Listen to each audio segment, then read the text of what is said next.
وَبِالْوَالِدَيْنِ احسانا، اور اپنے والدین کے ساتھ احسان کی روش اختیار کرو۔ قرآن میں مینلی بڑے بڑے 4 مقامات جو میں نے بتایا 10 کمانڈمنٹس میں، چاروں جگہ پر توحید کے بعد پہلا حق اللہ تعالیٰ نے ماں باپ کا رکھا ہے۔ یہاں پہ تو مختصر بات ہے، لیکن باقی جگہوں میں ملے گا کہ اگر والدین تجھے اکسائیں اس بات کے اوپر کہ تو اللہ کے ساتھ کسی کو شریک ٹھہرا، تو پھر ماں باپ کا بھی کہنا نہیں ماننا۔ یعنی ماں باپ کا حق بھی اللہ کے حق کے اندر اندر ہے۔ دنیا میں معروف طریقے سے ان کے ساتھ چلنا ہے، ایون ماں باپ کافر بھی ہوں تو۔ اسما بنت ابی بکر جو حضرت ابو بکر کی بیٹی تھی، ان کی ماں کافرہ تھی، تو صحیح بخاری میں آتا ہے کہ انہوں نے اللہ کے نبی علیہ السلام سے کہا کہ میری ماں مشرکہ ہے، میرے پاس آتی ہے، میں اس کے ساتھ کیا معاملہ کروں؟ تو آپ نے فرمایا دنیا میں معروف طریقے سے اس کے ساتھ بیہیو کرو، یعنی وہ جو ہیومن ڈگنیٹی ہے وہ وائلیٹ نہیں ہوگی۔ کافر ماں باپ بھی ہیں، بیمار ہوں گے، آپ ان کا علاج کروائیں گے، ان کی صحت کا خیال رکھیں گے، ان کے باقی معاملات کو دیکھیں گے، لیکن بات آپ نے ماننی ہے اس رب کی جس نے آپ کو ماں باپ دیے، اس رب کے پیغمبر کی کہ جو دنیا پہ اس رب کا نمائندہ ہے صلی اللہ علیہ وآلہ وسلم۔ والدین کے ساتھ احسان کرو، وَبِذِي الْقُرْبَى، اور اپنے قریبی رشتہ داروں کے ساتھ۔ آپ دیکھیں گے قرآن میں ماں باپ کے بعد ہمیشہ رشتہ داروں کا ذکر ضرور آتا ہے پہلے نمبر پر، اس لیے کہ رشتہ داروں میں جیلسی فیکٹر ہوتا ہے، تو اللہ نے اسپیشلی کہا ہے کہ رشتہ داروں کے ساتھ ضرور اس نے شروع کرنا ہے۔ آپ کئی لوگ دیکھیں گے اپنے بہن بھائیوں کے ساتھ تو ان کی دشمنیاں چل رہی ہوتی ہیں اور یاروں دوستوں کو کھلا پلا رہے ہوتے ہیں، تو اسلام میں تو اس کی اجازت نہیں ہے۔ آپ کی زکوٰۃ کا بھی سب سے زیادہ حقدار آپ کے بہن بھائی ہیں۔ ماں باپ اولاد کو آپ زکوٰۃ نہیں دے سکتے، لیکن بہن بھائی کو تو زکوٰۃ لگتی ہے، پہلا حق ان کا ہے اگر وہ غریب ہے۔ وَالْيَتَامَى، اور جو یتیم ہیں جن کی پرورش کرنے والا کوئی نہیں ہے، وَالْمَسَاكِينَ، اور مسکین لوگ جو ہیں، وَالْجَارِ ذِي الْقُرْبَى، اور جو پڑوسی قریبی پڑوسی ہیں۔ اس کا ایک ترجمہ ہے قریبی پڑوسی، اور ایک ایسا رشتہ دار جو آپ کا پڑوسی بھی ہو، دونوں ترجمے درست ہیں۔ وَالْجَارِ الْجُنُبِ، اور ایسا پڑوسی جو دور کا ہے، رشتہ دار نہیں ہے، یعنی پڑوسی تو ہے لیکن رشتہ دار نہیں، یا وہ رشتہ دار ہے لیکن دور کا رشتہ دار ہے۔ یہ ترتیب بتائی جا رہی ہے کس طرح حق ہے ترتیب سے۔ وَالصَّاحِبِ بِالْجَنبِ، اور مجلس کے لوگ جو تمہارے دوست یار ہیں۔ دیکھیں دوست یاروں کا ذکر کس کے بعد آیا؟ ماں باپ، رشتہ دار، پھر قریبی رشتہ دار، پھر دور کے رشتہ دار، پھر دوست۔ اسے دوست پہلے ہونے میں الٹا ایک معاملہ چل رہا ہے۔ وابن السبیل، اور مسافر بھی۔ اگلے زمانوں میں تو مسافروں کے لیے بہت بڑی آزمائش تھی نا میرے بھائی، نہ تو کوئی موبی کیش تھا اور نہ کوئی ایزی پیسہ تھا۔ کسی کو راستے میں قافلے کو لوٹ لیا اور وہ گھر سے 4 مہینے کی مسافت پہ ہے، اس کا اونٹ بھی کسی نے چوری کر لیا، تو وہ گھر کیسے پہنچے گا؟ آپ ذرا امیجن کریں، سفر تو گھوڑوں اور اونٹ پہ ہوتا تھا۔ ایون آج کے زمانے بھی اگر آپ کے پاس کرایہ نہیں ہے تو آپ کس طرح، ایک بندہ کراچی سے اسلام آباد آتا ہے، یہاں اس کی جیب کٹ گئی ہے اور پیسے بھی کسی سے وہ مانگ نہیں سکتا، پیچھے اس کا کوئی ہے نہیں جو اس کو دے، تو ظاہر ادھر ہی وہ کسی سے مدد کے لیے کرے گا، مجھے کم از کم ٹکٹ تو لے دے۔ تو اس لیے مسافر کا حق آج بھی اسی طریقے سے امپورٹنٹ ہے، لیکن اس میں یہ کرنا چاہیے جو پروفیشنلز ہیں نا، ان کو گاڑی میں بٹھا کے آنا چاہیے، ان کو پیسے نہ دیں ٹکٹ کے، کیونکہ زیادہ تر یہ فراڈیے بھی ہوتے ہیں نا۔ تو میں تو ایسے ہی کرتا ہوں، میں بس میں بٹھا دیتا ہوں اور کنڈکٹر کو کرایہ دیتا ہوں اور اسے کہتا ہوں کہ بھئی اس کے پاس کرایہ نہیں تھا تو میں دے رہا ہوں، اور اگر یہ اترنے کی کوشش کرے تو کرایہ تیرا، تو وہ اتر جائے، بے شک کنڈکٹر کو تو لگ ہی جائے گا نا، وہ تو بیچارہ پہلے محنت مزدوری کر رہا ہے۔ اچھا، ہم لوگ محنت مزدوری کرنے والوں کو دیتے ہوئے کتراتے ہیں، اور جو ہم سے مفتہ مانگتے ہیں، میری تو اکثر اس طرح، اب تو خیر میں نے اپنے گھر والوں کو کافی ایجوکیٹ کر دیا کہ آپ لوگ 10-10 ہزار کی شاپنگ کر کے نکلتے ہیں کپڑوں والی دکانوں سے، اور باہر چنچی والے کے ساتھ یہ بحث کر رہے ہوتے ہیں، وہ 60 مانگ رہے ہیں، آپ اسے 50 دے رہے ہیں، اور ادھر سے ایک فقیر گزرتا ہے، اس کو 20 روپے نکال کے دے دیتے ہیں، تو اس فقیر کو آپ 10 دے دیتے، اس کو 60 کے 60 پورے دے دیتے۔ جو محنت مزدوری کر رہا ہے اس کا حق ہے. اور میرے تو اپنے زندگی میں اصول ہے, مجھے اگر کسی جگہ کے کرائے کا پتہ ہے, چونکہ میں بھی پبلک ٹرانسپورٹ پہ ہی سفر کرتا ہوں, ٹیکسی پہ یا رکشے پہ یا آئی ایس پہ, تو چلیں فکس کرایہ ہوتا ہے.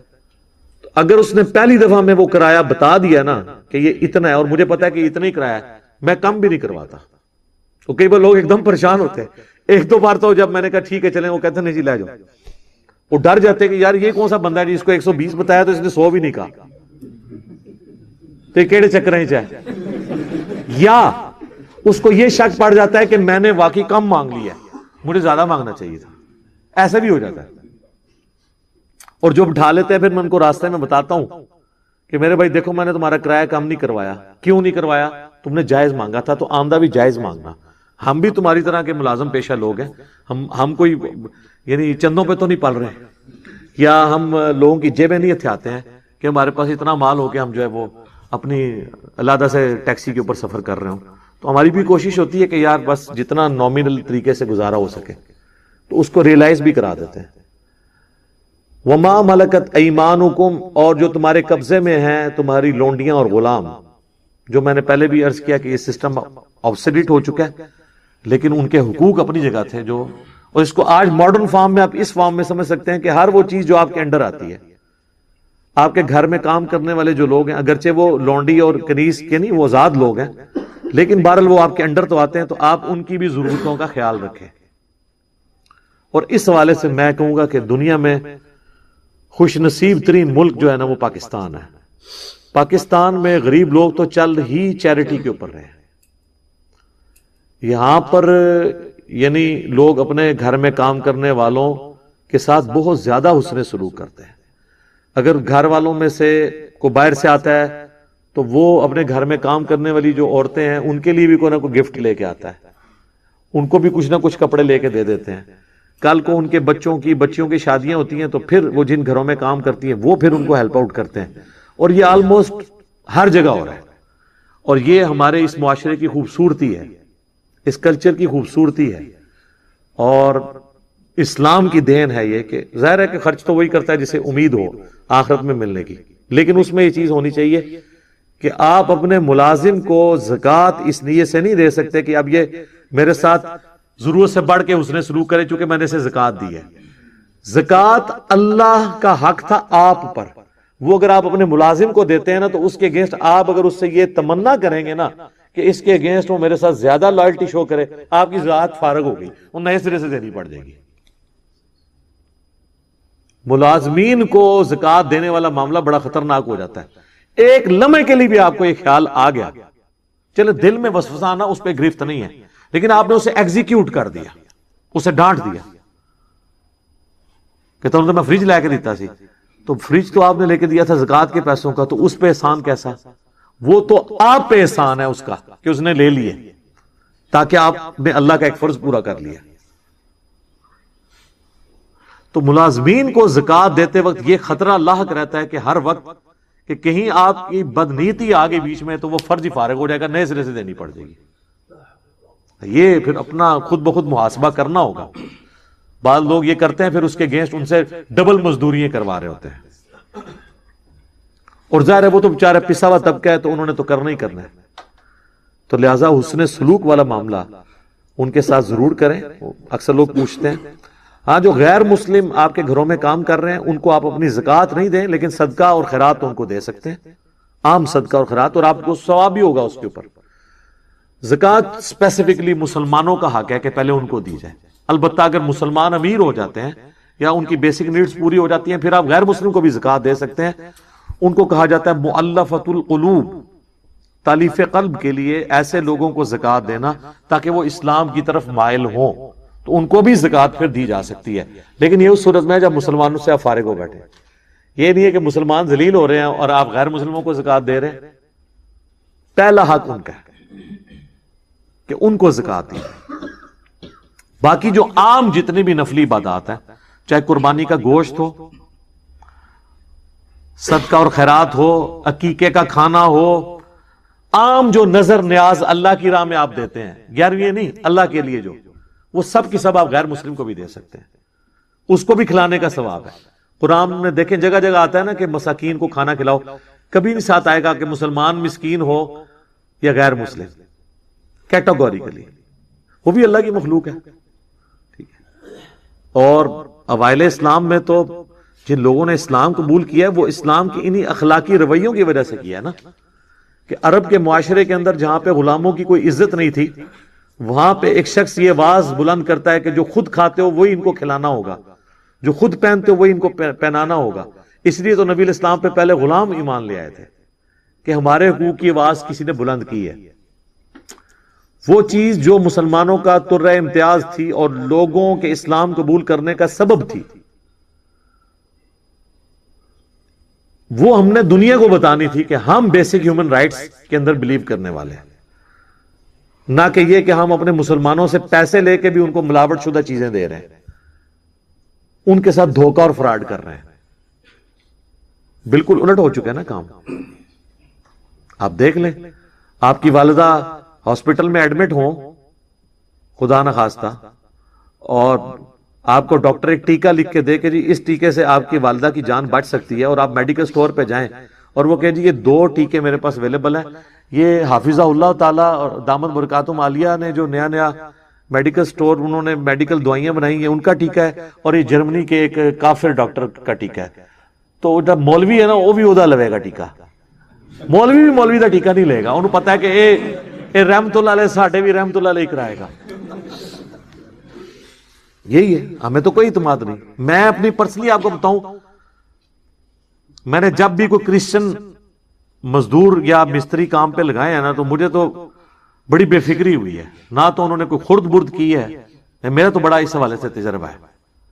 تو کتنا شرم کا مقام ہے کہ ہم مسلمان ہو کے، یعنی جنہوں کہندے نے آرڈر ہی کر دینے، پیسے لے کے بھی اس کو حلال نہیں کرتے، تو لوگوں کو ان تکلیفوں سے گزرنا پڑ رہا ہے۔ تو ایک عام آدمی کو تو اس سے کوئی غرض نہیں کہ آپ کی داڑھی کتنے انچ ہے اور آپ نماز کتنے منٹ کی پڑھتے ہیں، عام آدمی کو تو یہ غرض ہے کہ آپ کا اس کے ساتھ تعلق معاملات کا کیسا ہے۔ لیکن میں دوسری ایکسٹریم پہ بھی نہیں جاؤں گا کہ صرف معاملات ہی سیدھے اور اللہ تعالیٰ کو کہو جی اللہ سے اپنے حق معاف کر دے گا، وہ بھی دوسری ایکسٹریم ہے۔ اللہ کے حق بھی اور مخلوق کے حق، یہ دونوں پیرلل میں چل رہے ہیں۔ ایک پر سے پرندہ نہیں اڑتا، 2 پروں سے ہی اڑتا ہے۔ تو یہ اللہ تعالیٰ نے دونوں چیزیں، حقوق اللہ بھی، حقوق العباد بھی، امر بالمعروف بھی یعنی نیکی کا حکم بھی، اور نہی عن المنکر بھی۔ خالی فضائل اعمال نہیں، نہی عن المنکر نہیں کرتے نا، وہ کہتے ہیں امر بالمعروف کریں گے، اعمال کے فضائل سنائیں گے۔ نہی عن المنکر جو ہے نا وہ تو ظاہر ہے اس میں تو خطرہ ہوتا ہے کہ اگلا بندہ کوئی سنا ہی نہ دے۔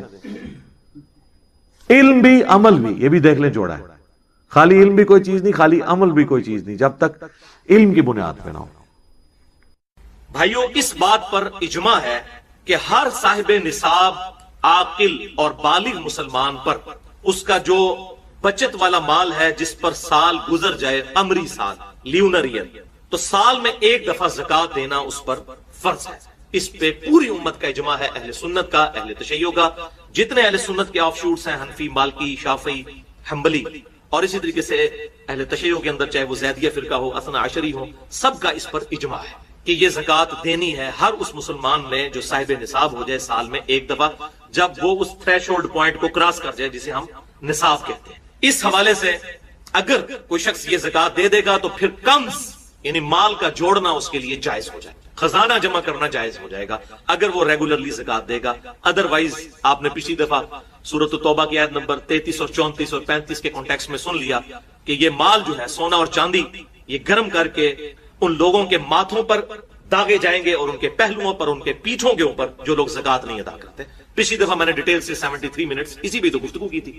اس حوالے سے ایک موقوفاً صحیح حدیث بھی موجود ہے جامعہ ترمذی میں انٹرنیشنل نمبر کے مطابق 632 نمبر، سیدنا ابن عمر رضی اللہ تعالی عنہما کہتے ہیں کہ جو مال کسی کو حاصل ہوا اور اس کے پاس 1 سال تک پڑا رہا تو اس پر زکوٰۃ دینا فرض ہے۔ امام ترمذی رحمۃ اللہ علیہ نے پھر اس کے ساتھ اہل علم کے کامنٹس بھی نقل کیے ہیں اس حوالے سے کہ اگر سال گزر گیا، سال گزرنے سے جسٹ تھوڑی دیر پہلے اگر اس صاحب نصاب کے مال میں کوئی اور مال ایڈ ہو گیا تو کیا صرف سال گزرنے والے مال پر زکوٰۃ دے گا یا پورے مال پر دے گا؟ تو انہوں نے کہا کہ اکثر اہل علم کا اس پر اتفاق ہے کہ پورے ہی مال پر وہ زکوٰۃ دے گا، کیونکہ صاحب نصاب وہ پہلے ہی ہو چکا تھا۔ اگر وہ 12 مہینے چاند کے اعتبار سے قمری اعتبار سے پورا ہونے سے پہلے اگر 10ویں مہینے اسے اور رقم مل گئی تو اس کے اندر ایڈ ہو گئی تو پوری کی وہ زکات نکالے گا. اب رہا یہ مسئلہ کہ رمضان مبارک میں زکات دینی چاہیے یا رمضان کے علاوہ بھی دے سکتے ہیں، تو اس میں رمضان کی کوئی قید نہیں، رمضان کے علاوہ بھی آپ زکات دے سکتے ہیں. جب بھی آپ کا لیونر ایئر پورا ہوگا آپ اس کے مطابق زکات دیں گے. لیکن یہ بات صحیح ہے کہ صحیح بخاری اور مسلم کی متفق علیہ حدیث ہے، بخاری میں 1904، مسلم میں 2707، کہ امام کائنات صلی اللہ علیہ وسلم نے فرمایا کہ رمضان المبارک میں اللہ تعالیٰ اعمال کے ثواب کو 10 سے لے کر 700 گنا تک بڑھا دیتا ہے. چونکہ رمضان میں ثواب اعمال کا بڑھ جاتا ہے 700 گنا تک، اور اللہ چاہے تو کسی کے لیے اس سے بھی زیادہ بڑھا دے. لہٰذا بہتر یہی ہے کہ رمضان مبارک میں زکات نکالی جائے. چوپڑیاں نالے دو، ٹھیک ہے. جیسا کہ عمرے کے بارے میں صحیح بخاری اور مسلم میں حدیث موجود ہے متفق علیہ کہ آپ صلی اللہ علیہ وسلم نے فرمایا جس نے رمضان مبارک میں عمرہ کیا گویا اس نے حج کیا. اور مسلم کے ایک طرق میں آتا ہے اور ابو داؤد کے ایک طرق میں کہ گویا اس نے میرے ساتھ حج کیا جس نے رمضان مبارک کا عمرہ کیا. تو اسی طریقے سے پریفریبل یہی ہے. اور ویسے بھی حساب رکھنا آسان ہو جائے گا قمری سالوں کا، کیونکہ ہم تو جو ہے وہ شمسی سالوں کے اعتبار سے چل رہے ہوتے ہیں، تو لیونر ایئر کے مطابق ہم نہیں چل رہے ہوتے، ہم سولر ایئر کے مطابق چلتے ہیں.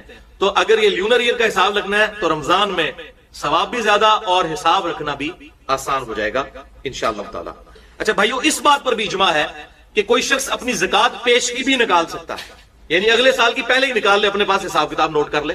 اسی طریقے سے وہ ڈیلے کر کے بھی نکال سکتا ہے اور اسی طریقے سے پر منتھ ڈیوائڈ کر کے بھی نکال سکتا ہے. اگر سال بعد اس کی سپوز 40,000 بن رہی ہے تو 12 مہینوں پر ڈیوائڈ کر کے ایک تنخواہ دار آدمی تھوڑے تھوڑے پیسے نکال کے اپنی زکات دیتا رہتا ہے، تو یہ بھی جائز ہے. اس پر اجماع موجود ہے. اور امام ترمذی رحمۃ اللہ علیہ ایک حدیث بھی لے کر آئے انٹرنیشنل نمبر کے مطابق 679 نمبر، اور ابو داؤد میں 1624، اور امام ترمذی نے اس کے ساتھ اہل علم کے کامنٹس بھی نقل کیے ہیں کہ زکات پیشگی بھی عطا کی جا سکتی ہے، اس میں اللہ تعالیٰ نے آسانی دی ہے.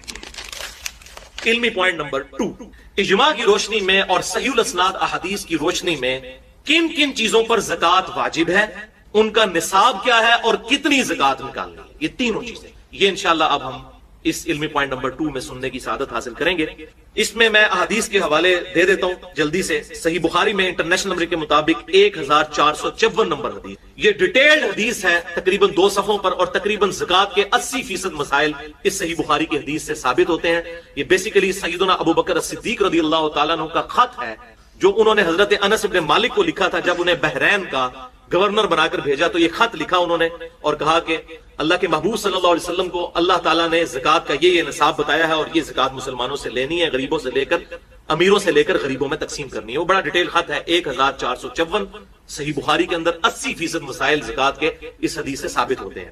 دوسری حدیث ہے 1459 صحیح بخاری میں 1483 اور 1499. اسی طریقے سے صحیح مسلم میں 2263، 2265، 2268، اور اس کے علاوہ بھی جامعہ ترمذی میں، سنن ابی داؤد میں، سنن نسائی، سنن ابن ماجہ، الموطا امام مالک، مسند امام احمد اور بھی احادیث کی کتابوں میں ڈیٹیل کے ساتھ الحمدللہ زکات کے احکام و مسائل موجود ہیں. ان کی روشنی میں اور اجماع امت کی روشنی میں کل 10 چیزیں ہیں جن پر زکات نکالنا واجب ہے.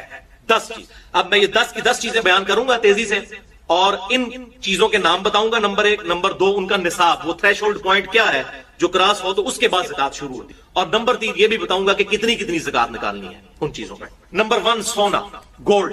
گولڈ اگر کسی کے پاس 20 دینار ہو تو سال میں آدھا دینار اس کی زکات دینا ضروری ہو جاتا ہے. 20 دینار آج کل کے دور کے اعتبار سے 7.5 تولے سونا بنتا ہے، اور 1 تولہ 11.664 گرام ہوتا ہے. گرامز میں یہ نصاب بنے گا 87.48، 87.48 گرام. جب کسی کے پاس اتنا گولڈ جمع ہو جائے تو اس نے اس پہ زکات دینی ہے. کتنی دینی ہے؟ 2.5%. اور 2.5% نکالنے کا بڑا آسان طریقہ ہے کہ جو اس کی مالیت بن رہی ہے اس کو 40 پہ تقسیم کر دیں تو 2.5% آ جائے گا. 40 پہ تقسیم کرنا. دوسری چیز وہ ہے کرنسی، روپے کی شکل میں، ڈالر کی شکل میں، پاؤنڈ کی شکل میں، ریال کی شکل میں، کسی بھی شکل میں کرنسی. کرنسی چونکہ سونے کا ایکویلنٹ ہے، انشاءاللہ یہ اگلے پوائنٹ میں ڈیٹیل سے اس پہ بحث بھی کروں گا. یہ وہ چیز ہے جو مولوی چھپاتے ہیں اور چاندی کا نصاب لوگوں کو بتاتے ہیں تاکہ اپنی تجوریاں بھریں. حالانکہ چاندی کے نصاب سے تو ایک صحت مند جو ہے وہ بکرا بھی نہیں خریدا جاتا، جبکہ بکرے کا نصاب جو ہے بکریوں کا وہ 40 بکریوں سے شروع ہوتا ہے. وہاں 40 بکریوں سے زکات شروع ہوتی ہے اور یہ لوگ 38,000 روپیہ جو چاندی کا نصاب بن رہا ہے اس کے اوپر زکات بتا دیتے ہیں. وہ انشاءاللہ اگلی دفعہ اس میں اگلے پوائنٹ میں بتاتا ہوں. تو کرنسی جو ہے یہ بھی سونے کے ایکویلنٹ ہے، لہٰذا وہی نصاب ہوگا 7.5 تولے سونا یا 87.48 گرام، اور اس پہ بھی 40واں حصہ یعنی 2.5% ادا کرنا ہوگا۔ تیسری چیز ہے چاندی، اگر کسی کے پاس ہو، جیسے کہ ابھی یہ آرٹیفیشل جیولری کا بھی رواج ہے اور چاندی کا بھی لوگ کام کرتے ہیں، تو چاندی کا نصاب ہے 200 درہم پر 5 درہم، چاندی کا نصاب 200 درہم پر 5 درہم۔ تو یہ آج کل کے 200 درہم اگر چاندی کے وہ کیلکولیٹ کیے جائیں تو یہ 52.5 تولے چاندی بنتی ہے، اور اگر گرامز میں اسے 11.664 والا فارمولا لگا کر کیلکولیٹ کیا جائے تو 612.36 گرام یہ بنتا ہے چاندی کا نصاب۔ اس پہ بھی 40واں حصہ دینا ہوگا، 40 پہ تقسیم کریں گے یا 2.5% نکالنا۔ چوتھی چیز ہے مال تجارت۔ مال تجارت سے مراد ہے کہ اگر کوئی شخص کسی کی دکان ہے، اس میں اس نے کپڑا رکھا ہوا ہے، یا میڈیکل سٹور ہے، اس میں اس نے ادویات رکھی ہوئی ہیں جو اس کے پاس رہتی ہیں، جو اس نے کاروبار کے اندر اپنا سارا مال لگایا ہوا ہے اور وہ سٹور کی انوینٹری کی فارم میں موجود ہے۔ اسی طریقے سے کمرشل پلاٹس ہیں کسی کے پاس، بیچنے کی غرض سے وہ پلاٹس خریدتا ہے۔ ویسے اگر پلاٹ ہے کسی کے پاس، جب تک اس پہ زرعی زمین کے اوپر کاشتکاری نہ کی جائے تو اس پہ زکات نہیں بنتی، وہ تو کاشتکاری کے اوپر زکات ہوتی ہے اگر کی جائے، ورنہ کوئی نہیں۔ لیکن کمرشل پلاٹس بیچنے کی نیت سے جو لیے جاتے ہیں، چاہے پراپرٹی ڈیلر لے یا عام آدمی اپنی سیونگ کو یہ کر لے، چلاک بننے کی کوشش کرے کہ وہ سونے کی بجائے پلاٹ خرید لے اور کہ جی میرے پاس سونا تو نہیں، زکات نہیں لگے گی، تو بھائی عقل آپ کی بھی نہیں کام کرتی کہ سیونگ کے اوپر زکات ہے۔ اللہ تعالیٰ کو تو دھوکہ نہیں آپ دے سکتے، اپنے آپ کو دے سکتے ہیں۔ تو کمرشل پلاٹس جو انسان نے خریدے ہوئے ہیں سیونگ کے طور پہ، ان کی بھی کیلکولیشن پر سونے کا نصاب لگے گا، اور اسی طریقے سے دکان کے اندر جو مال ڈالا ہوا ہے اس پہ بھی 40واں حصہ زکات دی جائے گی۔ 5ویں نمبر پہ ہے زمین کی پیداوار، چاہے وہ غلے کی فارم میں ہو، کھجور کی پھل کی فارم میں، تو اس پہ بھی زکات ہے، اور اس کے لیے جو تھریش ہولڈ پوائنٹ ہے، نصاب ہے، وہ ہے 5 وسق۔ ایک وسق جو ہے وہ 60 سا کے برابر ہوتا ہے، اور ایک سا جو ہے وہ 4 مد کے برابر ہوتا ہے، اور ایک مد 600 گرام بنتے ہیں ہمارے زمانے۔ لہذا یہ پوری ملٹیپلیکیشن کرنے کے بعد 5 وسق جو ہیں وہ بنتے ہیں آج کل کے 720 کلو گرام۔ تو 720 کلو گرام جس کے پاس غلہ ہوگا تو اس پر اسے زکات دینی ہوگی، لیکن غلے کی زکات زیادہ ہے۔ وہ ہم نے جو زکات سنی سونے کی، اس سے یہ 4 گنا ہے، 10% زکات ہے، اور وہ اس صورت میں 10% ہے، اسے عشر بھی کہتے ہیں، کہ اگر زمین کی پیداوار کو جو پانی ہے وہ بارانی ہو، زمین اس کی یعنی نیچرل اریگیشن ہو، بارش کے ذریعے یا نہر کے ذریعے پانی اس کو لگتا ہو، جس پہ اس کا اپنا خرچہ کوئی نہ آتا ہو، تو پھر عشر دیں گے 10واں حصہ، 100 میں 10 روپے۔ تو یہ 720 جو ہے اس کو آپ ڈیوائیڈ کر لیں 10 کے اوپر، تو یہ 72 kg اس میں سے زکات نکالنی ہے۔ اگر زمین جو ہے وہ کنویں کے ذریعے سیراب کی جاتی ہے، ظاہر ہے اس پہ بجلی کا بل بھی دینا پڑے گا، آپ خود بھی اس پہ خرچہ کر رہے ہیں، تو شریعت نے اس میں آسانی دی ہے کہ پھر آدھا عشر دینا ہوگا، یعنی پھر زکات جو ہے وہ 5% رہ جائے، اس طرح 10%، اس طرح 5%۔ چھٹی چیز ہے شہد۔ شہد پہ بھی عشر ہے جس طرح کے غلے کے اوپر ہے، لیکن وہ اس کا تھریش ہولڈ پوائنٹ ہے 10 مشکیزیں اگر شہد ہو تو اس میں سے 1 مشکیزہ اللہ کی راہ میں خرچ کرنا ہوگا۔ یہ تو خیر مطلب یوزل اس طرح استعمال نہیں ہوتی ہیں آج کل چیزیں۔ 7ویں چیز ہے اونٹ۔ اونٹ کا نصاب جو ہے وہ صحیح بخاری اور مسلم کے اندر آیا ہے، اور بخاری کی اس ڈیٹیل حدیث میں 1454 نمبر کہ 5 سے کم اونٹوں کے اوپر زکات نہیں ہے۔ 5 اونٹ جس کے پاس ہوں گے تو اس کی زکات شروع ہو جائے گی۔ 5 سے لے کر 24 اونٹوں تک ایک ہی زکات نکالنی ہوگی، اور وہ کیا نکالنی ہوگی؟ ایک بکری دینی ہوگی، نارمل بکری ایک، یہ زکات بنے گی۔ لیکن جیسے ہی 25 اونٹ ہوں گے تو 25 سے لے کر 35 تک اگر یہ اونٹ پہنچ جاتے ہیں تو پھر آپ کو یہ 35 اونٹوں کے اوپر 1 سال کی اونٹنی جو ہے یہ زکات کے طور پر نکالنی ہوگی، اور اس پہ بھی اجماع ہے کہ اس کے بدلے سونا یا کرنسی بھی دی جا سکتی ہے اس کی ویلیو کیلکولیٹ کر کے۔ 8ویں چیز ہے گائے۔ اس طریقے سے 35 کے آگے بھی ڈیٹیل چلتی ہے سینکڑوں تک، تو اب ٹائم نہیں ہے چونکہ آج کل لوگوں کی ضرورت نہیں، لہذا میں اسے چھوڑ رہا ہوں۔ 8ویں چیز ہے گائے یا بھینس۔ بھینس بھی گائے کے حکم میں داخل ہے۔ میں نے اجماع کی حجیت مسئلہ نمبر 31 میں یہ چیز ثابت کی ہے کہ امت کا اجماع ہے کہ بھینس گائے کے حکم میں داخل ہے۔ 30 گائے جب ہو جائیں گی تو پھر زکات سٹارٹ ہو جائے گی، اس سے پہلے زکات کوئی نہیں۔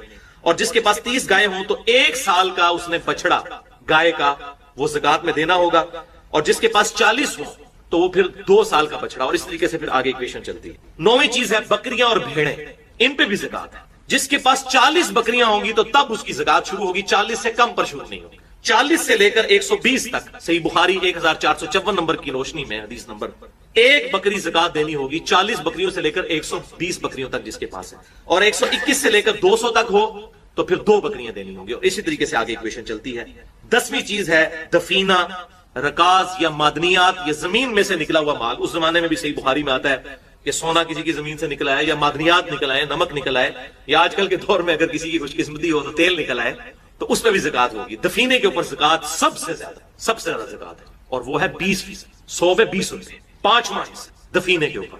یعنی کہ وہ 100 روپے کا مال ہے تو 20% دینا ہوگا, 5واں حصہ اللہ کی راہ میں خرچ کرنا ہوگا, یعنی عشر سے بھی ڈبل ہو گیا. سب سے زیادہ زکات جو ہے وہ دفینے کے اوپر ہے, معدنیات کے اوپر ہے. اگر کسی کی زمین سے کوئی ایسا خزانہ نکلا ہے تو یہ سب سے زیادہ زکات اس کے اوپر ہے. علمی پوائنٹ نمبر 3, یہ بڑا علمی پوائنٹ ہے سمجھنے والا, اور وہ ہے بھائیو کرنسی نوٹ کا مسئلہ. یہ مشکل ترین ٹاپک ہے. کرنسی نوٹ ہے روپے کی شکل میں یا ڈالر کی شکل میں, پاؤنڈ کی شکل میں, یورو کی شکل میں یا ریال کی شکل میں. تو اس کرنسی کو کیا سونے کے ایکویلنٹ لیا جائے گا یا چاندی کے ایکویلنٹ لیا جائے گا؟ یہاں پر مولوی ڈنڈی مارتا ہے کیونکہ اس کے مدرسے اس کے اوپر چل رہے ہیں. میں آپ کو حق بات بتاؤں گا جو بنتی ہے. اس کو آپ سمجھ لیجئے کہ نبی صلی اللہ علیہ وسلم کے مبارک دور میں 2 طریقے سے تجارت کا سسٹم رائج تھا. نمبر 1 بارٹر سسٹم تھا. بارٹر سسٹم کہتے ہیں اشیاء کے بدلے اشیاء کا لین دین. مثلا 2 کلو گندم دے کر 1 کلو دودھ کسی سے لے لیا جائے, اشیاء کے بدلے اشیاء. اس کو بارٹر سسٹم کہتے ہیں. ابھی بھی تبت سائڈ پہ اور دور دراز کے جو علاقے ہیں ان میں یہ بارٹر سسٹم اب بھی چل رہا ہے. اور دوسرا آپ صلی اللہ علیہ وسلم کے مبارک زمانے میں جو سسٹم رائج تھا وہ منی ایکسچینج کا تھا, یعنی کہ پیسے دے کر, مال دے کر اس کے بدلے چیزیں خریدی جائیں. اور اس وقت 2 بیسیکلی جو ہے وہ چیزیں استعمال ہوتی تھی. نمبر 1 دینار, جو گولڈ کا, سونے کا کوائن ہوتا تھا, سونے کا سکہ دینار کہلاتا تھا, اور چاندی کا سکہ درہم کہلاتا, سلور کوائن. کیونکہ یہ دونوں پریسیش دھاتیں ہیں, قیمتی دھاتیں ہیں. اور سونا تو خصوصاً جس طرح لکڑی میں دیار جو ہے اس کو کبھی کیڑا نہیں لگتا اور یہ سال ہر سال رہتی ہے, سونا ایک ایسی دھات ہے اس روئے ارض پہ جس کی الیکٹریکل کنڈکٹیوٹی 100% ہے. یعنی اس میں سے اگر بجلی گزاری جائے تو بجلی ضائع نہیں ہوتی, لیکن سونے کی تاریں نہیں بنائی جا سکتی. اور سونے کو زنگ نہیں کبھی لگ سکتا. اس کو چاہے زمین میں 1000 سال کے لیے بھی دفنا دینا, سونے کو زنگ نہیں لگتا. اور یہ انسانیت کو ظاہر ہے ہزاروں سال سے, آپ سے بھی پہلے ہزاروں سال سے لوگوں کو یہ بات پتا تھی کہ سونے کو زنگ نہیں لگتا, اس لیے سونا ایز اے کرنسی اڈاپٹ کیا گیا, اور چاندی کو. اچھا, اس بات پر بھی امت کا اجماع ہے کہ آپ صلی اللہ علیہ وسلم کے مبارک زمانے میں جو 20 دینار جو گولڈ تھا, آج کل کے 7.5 تولے سونا, 355 دن قمری اعتبار سے اور 365 دن سولر ایئرز کے اعتبار سے, ہر رات جب آخری تہائی رات باقی رہ جاتی, یعنی رات کی ڈیوریشن ہے غروب آفتاب سے لے کر فجر کا وقت شروع ہونے تک, اس کو کہتے ہیں رات. اگر یہ سپوز 9 گھنٹے کی رات ہے تو اس کو 3 پہ ڈیوائڈ کر لیں تو آخری جو 3 گھنٹے ہوں, ہر رات تمہارا رب آسمان دنیا پر نزول فرماتا ہے جیسا کہ اس کی شان کے لائق ہے, اور پوچھتا ہے کوئی ہے جو مجھ سے دعا کرے کہ میں اسی دعا قبول کروں, کوئی ہے جو مجھ سے مانگے کہ میں اسے عطا کروں, کوئی ہے جو مجھ سے مغفرت طلب کرے کہ میں اسے بخشش عطا فرما دوں. اور یہ سلسلہ جاری رہتا ہے حتیٰ کہ طلوع فجر ہو جائے, یعنی آخری تہائی رات کا جو حصہ ہے ختم سحری تک, فجر کا وقت شروع ہونے تک اللہ تعالیٰ کی طرف سے یہ ندا آتی رہے. اب یہ جو اللہ تعالیٰ کا نزول ہے اپنی شان کے لائق, یہ متشابہات میں سے ہے, اور اس میں دونوں ایکسٹریمز ہیں. ایک طرف جو ہے وہ جامعہ ہیں جو بالکل باطل تعویلات کرتے ہیں ان کی, اور دوسری طرف جو ہے وہ مجسمہ ہے جو اللہ تعالیٰ کے لیے بالکل فزیکل جس طریقے سے مثالیں دی جاتی ہیں وہ مثالیں بیان کرتے ہیں. یہ دونوں اہل سنت کی مین سٹریم سے ہٹے ہوئے ہیں, اور انہی کی باقیات کسی نہ کسی فارم میں آج جو ہے وہ آپ سمجھ لیں حنفیوں اور بعض سلفی علماء کے اندر موجود ہے کہ بعض اوقات وہ اس طریقے سے ان صفات کو بیان کرتے ہیں سلفی کہ وہ مجسمہ والا عقیدہ محسوس ہونا شروع ہو جاتا ہے. اسی طریقے سے حنفی اس طریقے سے بیان کرتے ہیں گویا کہ جہمیہ والا عقیدہ لگنا شروع ہو جاتا ہے, جبکہ اس کے درمیان ہے حق راستہ. اور اس پہ جس کو شوق ہو تو یوٹیوب پہ آپ رومن میں جا کر لکھیں اللہ کہاں ہے, یا انگلش میں بھی لکھ دیں ویئر از اللہ, تو سب سے ٹاپ پہ انشاءاللہ میرا کلپ کھل جائے گا جو میرا خیال ہارڈلی 11-12 منٹ کا کلپ ہے. اسی طریقے سے استواء علی العرش کے حوالے سے بھی میرا کلپ ہے 10-12 منٹ کا, وہ بھی آپ کو مل جائے گا. آج اس کی ڈیٹیل میں جانے کی ضرورت نہیں ہے. دوسری حدیث پرٹیکولرلی بالخصوص شعبان المعظم کی فضیلت سے ریلیٹڈ ہے, اور یہ بڑی مشہور حدیث ہے اور بڑی کریٹیکل حدیث ہے. میں اس کا نمبر بھی بتا دیتا ہوں, سنن نسائی میں ہے 2359 انٹرنیشنل نمبر کے مطابق, اور دور حاضر میں دو بڑے محدثین شیخ زبیر لیزئی رحمہ اللہ تعالی المتوفى 1435 اور شیخ ناصر الدین البانی رحمہ اللہ تعالی المتوفى 1999، ان دونوں نے اس کی تحقیق ہے صحت کے ساتھ. اور مشکات میں آپ کو یہ حدیث تو نہیں ملے گی، لیکن شیخ زبیر صاحب نے جو شعبان المعظم پہ ضعیف روایت تھی اس کے فٹ نوٹ پہ لکھ دیا کہ یہ شعب الایمان امام بیہقی کی کتاب کی روایت تو ضعیف ہے، لیکن یہ روایت صحیح ہے جو یہ میں بیان کرنے جا رہا ہوں. 1305 نمبر 1305 مشکات میں جو حدیث ہے اس کے فٹ نوٹ پہ یہ حدیث شیخ زبیر صاحب نے سنن نسائی کی لکھ دی ہے.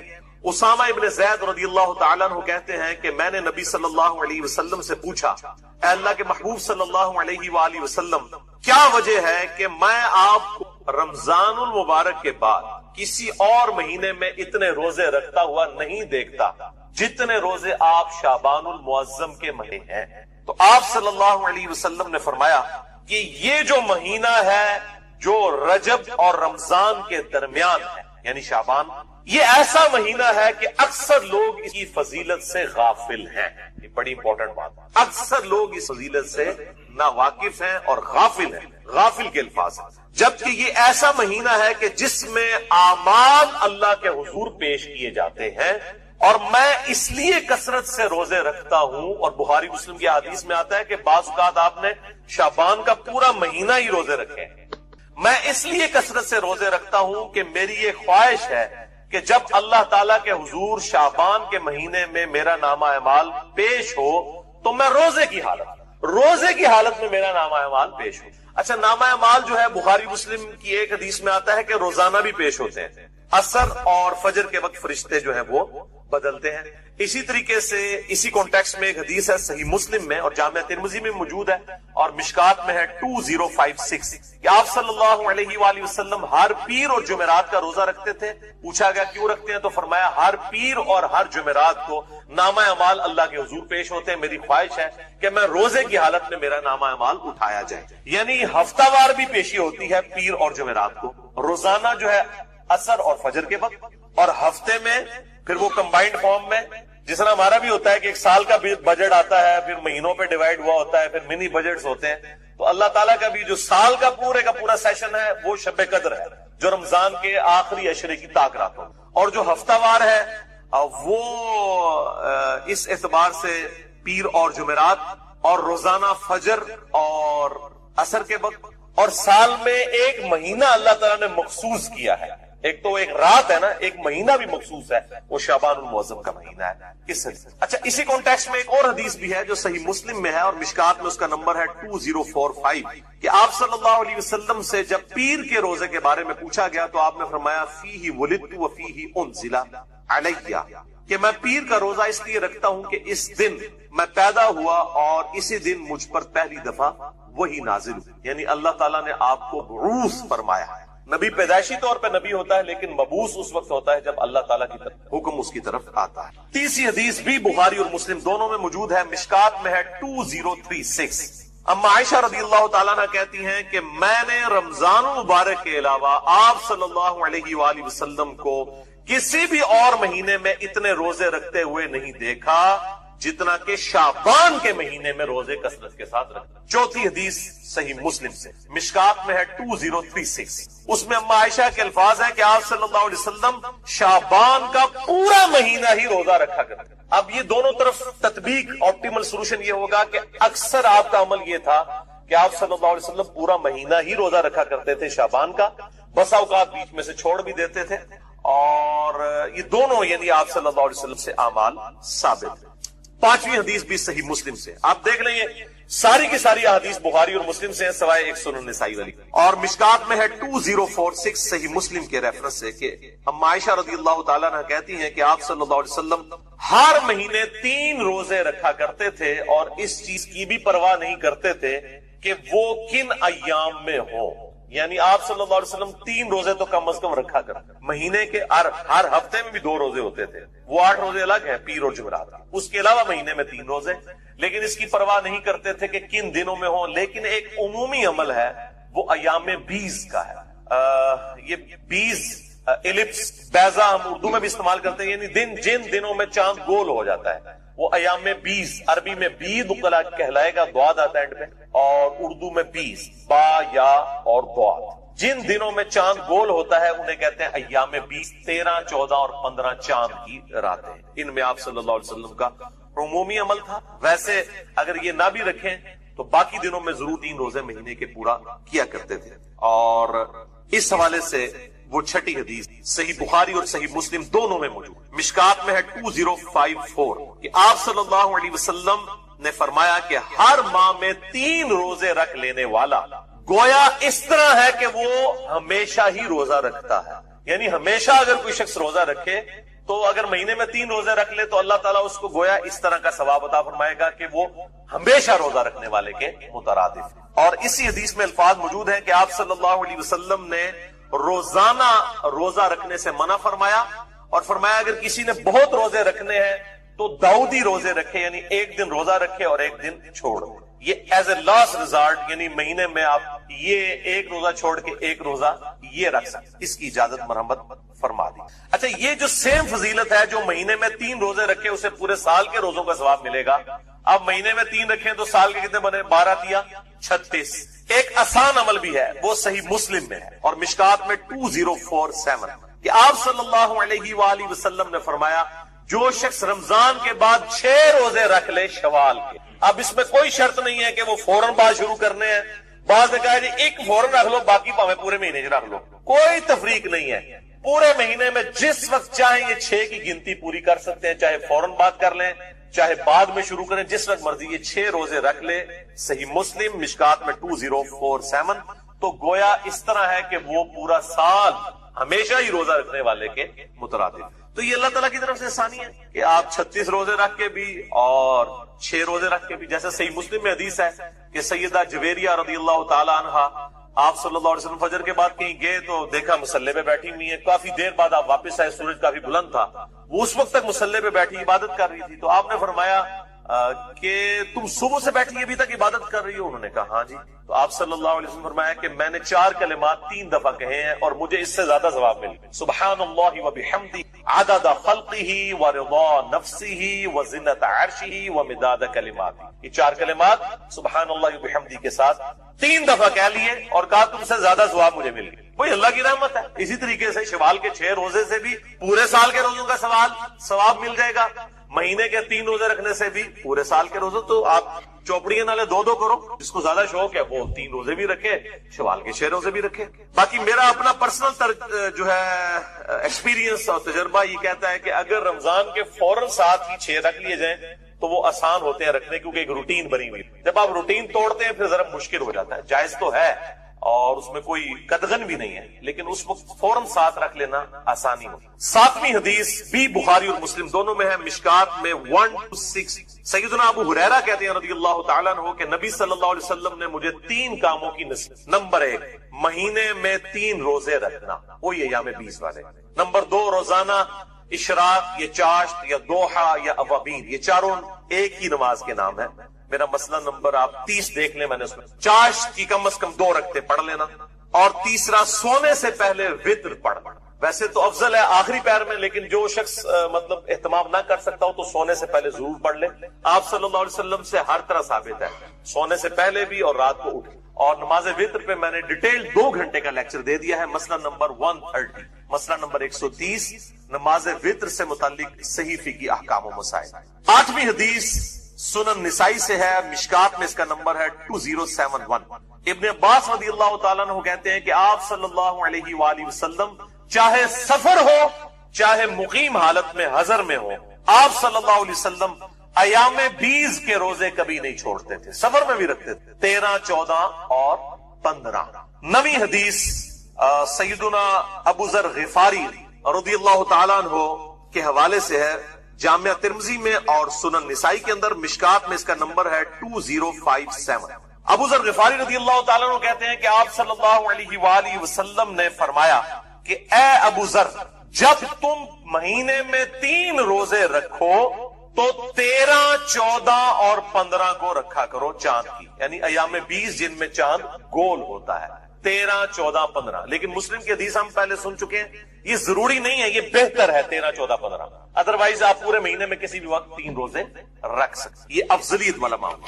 اب آگے میرے بھائیوں وہ ٹروتھ ریویلنگ 10ویں حدیث شعبان المعظم کے روزے کے حوالے سے, اور پرٹیکولرلی 15 شعبان المعظم کا جو روزہ ہے اس کے حوالے سے. اس کو شب برات کے ساتھ کوئی مکس نہ کرے. وہ 15ویں رات ہے, یہ 15واں دن ہے, وہ الگ چیز ہے, یہ الگ چیز. کیونکہ جن لوگوں نے جنہوں کہتے ہیں روند مارنا ہوتا ہے نا, وہ گل کچھ دی کچھ بنا چھڑ دینا. تو میں پہلے کلیئر کر لوں, یہ شب برات کی بات نہیں ہو رہی, یہ 15 شعبان کے دن کے روزے کی بات ہو رہی. صحیح بخاری اور صحیح مسلم دونوں میں یہ حدیث موجود ہے. بخاری میں اس کا نمبر ہے 1983 اور مسلم میں 2751 اور مشکات میں اس کا نمبر ہے 2038. اور اس حدیث سے جو میں رزلٹ نکال رہا ہوں, یہ میرا تفرد نہیں ہے, اہل سنت ہی میں سے ایک اہل حدیث میں سے نکلا ہوا آف شوٹ ہے, جماعت المسلمین والے. ان کا بھی یہی موقف ہے. وہ بھی 15 شعبان کے روزے کو نہ صرف سنت بلکہ واجب سمجھتے ہیں. وہ دوسری ایکسٹریم پہ ہیں, میں ان کا بھی رد کر دوں گا. بہرحال وہ 15 شعبان کے روزے کو بخاری اور مسلم کے تحت سنت سمجھتے ہیں. سیدنا عمران بن حسین رضی اللہ تعالیٰ عنہ کہتے ہیں کہ نبی صلی اللہ علیہ وآلہ وسلم نے مجھ سے یا کسی اور شخص سے یہ بات پوچھی. اب وہ تابعی کو یاد نہیں کہ انہی سے پوچھی تھی یا کسی اور صحابی سے. کیا پوچھا؟ اصمت من سرر شعبان, کیا تم نے شعبان, سرری شعبان, یہ سرر عربی میں 2 معنوں میں استعمال ہوتا ہے. ایک تو یہ اردو میں بھی ہم سرے کے طور پہ بھی استعمال کرتے ہیں نا, شعبان کے سرے کا روزہ رکھا ہے, یا وہ سرا ہوگا پہلا عشرہ یا ہوگا تیسرا عشرہ. اور ایک جو سرر کا معنی ہے وہ درمیان اور بیچ بھی آتا ہے, کھوکھلی چیز, سینٹر کے لیے بھی سرر کا لفظ استعمال ہوتا ہے. اور یہ اپروپریٹ ٹرانسلیشن ہے, کیونکہ اس کو سپورٹیو ایک اور حدیث ہے جو میں انشاءاللہ آن کیمرہ بھی دکھا دوں انشاءاللہ. تو تم نے سرر شعبان یعنی شعبان کے بیچ کا روزہ رکھا ہے. تو انہوں نے عرض کیا, نہیں یا رسول اللہ صلی اللہ علیہ وآلہ وسلم. تو آپ نے فرمایا پھر جب تم رمضان کے روزے مکمل کر لو تو شوال کے اندر 2 روزے رکھ لیں. یعنی یہ ایک روزہ چھوٹا ہے, اب اس کے بدلے 2 روزے رکھ دینا. یہ ترغیب دلانے کے لیے کوئی واجب نہیں, ترغیب دلانے, یعنی وہ اس کے ایکویلنٹ 2 روزے ہوتے. بعض لوگ اس طرف گئے کہ یہ جو بیچ والا شعبان ہے اس سے مراد ایام 20 کے 3 روزے ہیں. بھائی اگر 3 چھوڑے ہوتے تو اس کے بدلے 6 رکھوائے جاتے, یہ کم از کم 3 کو کم کر کے تو آپ نے 2 نہیں کروانے تھے. لاجیکلی 3 کو 3 تو رکھنا چاہیے تھا. تو اس سے مراد ایک ہی روزہ ہے 15 شعبان کا سینٹر کا, اور اس کے ایکویلنٹ پھر کہا گیا اگر وہ رہ جائے تو شوال میں 2 روزے رکھنا. یہ حدیث بخاری اور مسلم دونوں میں ہے. صحیح مسلم میں ایک اس کا طریق ہے جس نے بالکل یہ ایمبیگوٹی جو ابہام ہے وہ دور کر دیا. انٹرنیشنل نمبر کے مطابق 2745 ہے. یہ مشکات میں موجود نہیں ہے, مسلم میں ہے. اور اس میں سرری شعبان کی جگہ لفظ ہے سرتی ھذا الشہر. سرہ کہتے ہیں عربی میں ناف کو. ناف تقریباً جسم کے سینٹر میں ہوتی ہے, یہ آپ سمجھ لیں سینٹر آف گریوٹی ہے انسان کا. ناف, نیول ہم انگلش میں کہہ دیتے. تو یہ سرہ وہ آتا ہے نا, تحت السرہ اور فوق السرہ, ناف کے اوپر ناف کے نیچے, علی سرہ. تو اس میں سرتی ھذا الشہر ہے. صحیح مسلم 2745. یہ حدیث میرے بھائیوں میں نے گھر میں نہیں بنائی, یہ میں سب سے زیادہ چونکہ مسئلہ اہل حدیث کو ہوگا, میں اہل حدیث کا ترجمہ ہی دکھانے لگا ہوں. صحیح مسلم شریف مکتبہ اسلامیہ کی چھپی ہوئی, علامہ وحید الزمان صاحب کا ترجمہ ہے, انٹرنیشنل نمبر کے مطابق یہ چھپی ہوئی ہے صحیح مسلم. اس میں آپ کو حدیث دکھا دیتا ہوں, اور اس کے اوپر امام نووی نے جو ہیڈنگز باندھی ہوئی ہیں, چونکہ مسلم کے باب امام نووی نے باندھے ہیں, المتوفا 676, امام مسلم نے باب نہیں باندھے تھے. انہوں نے بھی اس حدیث کو لیا ہے کہ یہ شعبان کے بیچ میں جو روزہ آتا ہے اس سے ریلیٹڈ ہے, کنارے والا نہیں ہے. کنارے والی حدیث جو ہے الگ ہے, وہ مسلم میں 2751 ہے اور بخاری میں 1983. لیکن وہ بھی پھر اس کی وجہ سے بیچ ہی معنی لیا جائے گا. جب 3 معنی بن رہے ہیں تو وہ ہوگا جہاں پہ سرہ کے الفاظ ہیں. یہ حدیث دکھا دیں جی 2745, یہ عربی بھی اور ساتھ اس کا ترجمہ بھی, جہاں پہ میری انگلیاں ہیں. اسی صرف پیج کو کور کرنا ہے, ذرا بڑا کر کے نظر آئے.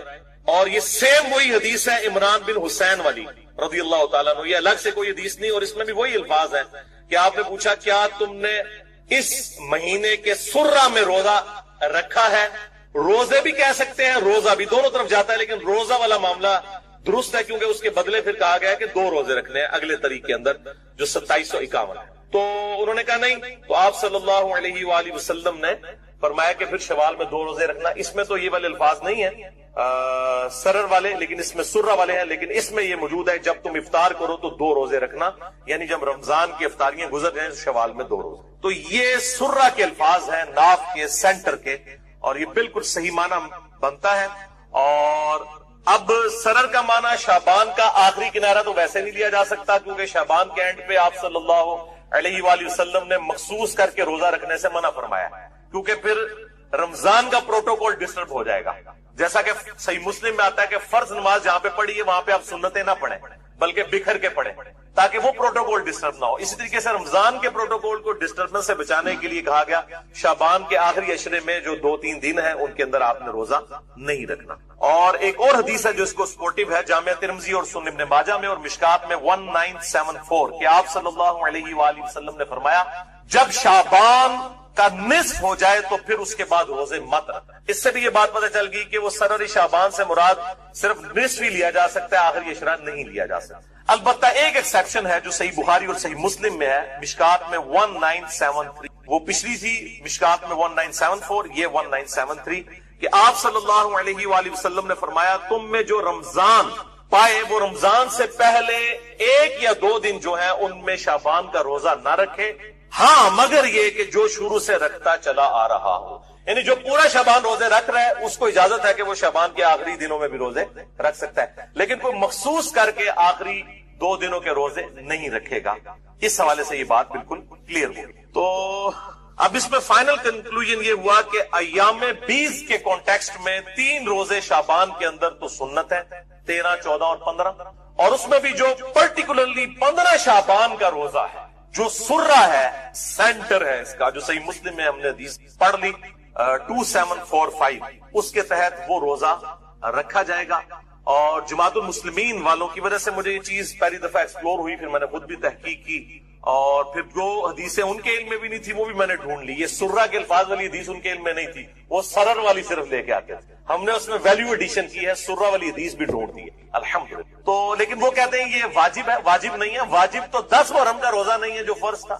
بخاری اور مسلم میں حدیث ہے کہ 10 محرم کا روزہ رمضان کی فرضیت سے پہلے ہر مسلمان پہ فرض تھا. جب رمضان کے روزے فرض ہوئے تو آپ صلی اللہ علیہ وآلہ وسلم نے حکم عام دیا کہ اب جس کی مرضی 10 محرم کا روزہ رکھے، جس کی مرضی نہ رکھے. اور وہ بھی پھر بعد میں کہا گیا 9 اور 10 2 ملا کے رکھنے، وہ الگ سے ایک ٹاپک ہے. تو جب 10 محرم کا روزہ جو رمضان سے پہلے فرض تھا اس کی فرضیت ختم ہو گئی رمضان کی وجہ سے، تو یہ 15 شعبان کا روزہ کیسے واجب یا فرض ہو سکتا ہے؟ پر سنت ہے، اور اس کی ترغیب دلائیں. اس کے اوپر مٹی ڈالی ہوئی تھی لوگوں نے، اور وہ فوراً فکر پڑ جاتی تھی نہیں جی وہ 15 شعبان کے روزے کی بات کریں گے تو لوگ شب برات منانا شروع کرتے ہیں. یہ تو اسی طریقے سے صحیح مسلم میں حدیث ہے قبروں پہ جاؤ تاکہ آخرت کی یاد آئے.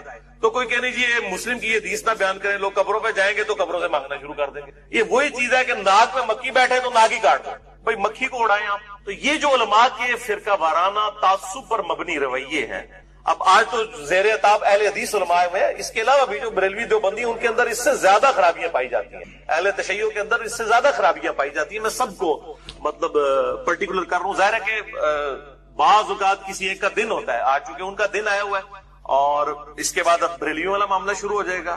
شب برات کے حوالے سے کوئی روایت بھی صحیح سند سے ثابت نہیں، البتہ ایک تابعی کا قول ہے، میں وہ بیان کر دوں گا انشاءاللہ. اور بخاری و مسلم میں حدیث موجود ہے، ابو داؤد میں ذرا وضاحت کے ساتھ ہے، آپ صلی اللہ علیہ وسلم نے اکیلے جو ہے وہ جمعے کا روزہ اور اکیلا ہفتے کا روزہ رکھنے سے منع فرمایا. لیکن اسی مسلم کی حدیث میں الفاظ ہیں جو میں آگے چل کے وہ حدیث بیان بھی کر دوں گا کہ اگر یہ جو جمعے کا روزہ ہے یہ بیچ میں آ جائے یا کوئی خاص ایک مخصوص ٹائم کے اوپر آ جائے پھر وہ ایکسیپشن، یعنی اگر 10 محرم آ جاتی ہے جمعے والے دن، یا اسی طریقے سے یوم عرفہ کا روزہ آ جاتا ہے جمعے والے دن، تو پھر اب یہ نہیں دیکھا جائے گا کہ جمعے کا روزہ منع ہے تو یوم عرفہ کا بھی روزہ نہیں رکھیں گے، نہیں. یا ہفتے والے دن آ جائے تو روزہ رکھا جائے گا، البتہ بالکل مخصوص کر کے، جس طرح یہودیوں نے ہفتے کا دن کر لیا اور عیسائیوں نے اتوار کا دن، اس طریقے سے مخصوص کرنے کو آپ صلی اللہ علیہ وآلہ وسلم نے منع فرمایا ہے. اور یہ حدیث صحیح مسلم میں ہے 2684 اور مشکات میں ہے 2052 کہ آپ صلی اللہ علیہ وآلہ وسلم نے فرمایا تم میں سے کوئی شخص شب جمعہ کو قیام کے لیے اور جمعے کے دن کو روزے کے لیے مخصوص نہ کر لے سوائے اس کے کہ تمہارے روزوں کے درمیان وہ آ جائے. اگر وہ کوئی ایسا معاملہ ہے جو علیحدہ سے فضیلت موجود ہے، یا آپ کنزیکٹیو روزے رکھ رہے ہیں یا الگ سے فضیلت ہے، اس کی پھر ایکسیپشن ہے. اور بیسیکلی یہود و نصارہ کی مخالفت کے لیے بات کی گئی، لیکن افسوس امت صرف جمعے کی نماز ہی پڑھتی ہے اکثر، حالانکہ آپ صلی اللہ علیہ وسلم نے کہا کہ اس طرح کے اس سے تم نہ بن جانا یہودیوں کی طرح عیسائیوں کی طرح نہ ہو۔ تو میں پھر کلیئر کر دوں کہ یہ 15 شعبان کے روزے کی بات کر رہا ہوں، شب برات کے روزے کی بات نہیں میں کر رہا، یہ دو الگ چیزیں ہیں، ان کو بالکل مکس نہ کریں۔ باقی پھر بھی کسی نے روند مارنا ہے تو اس کا تو کوئی علاج نہیں، ہم صرف بات کھول کر بیان کر سکتے ہیں، اس کے بعد اگر کوئی بیچ میں سے ایسی چیزیں نکالنا شروع کر دے تو اس کا پھر کوئی علاج نہیں ہے، وہ پھر پبلک خود فیصلہ کر لیتی ہے کہ یہ کون سی بات صحیح ہو رہی ہے اور کون سی غلط۔ اب میرے بھائیوں 5 ضعیف الاسناد احادیث شب برات کے حوالے سے اور ایک صحیح سند کے ساتھ جو قول ہے ایک تابعی کا، میں وہ بیان کروں گا، لیکن اس کی ڈیٹیل میں جانے سے پہلے آپ ایک دفعہ درود شریف پڑھ لیجیے۔ اللہم صلی علی محمد وعلی آل محمد کما صلیت علی ابراہیم وعلی آل ابراہیم انک حمید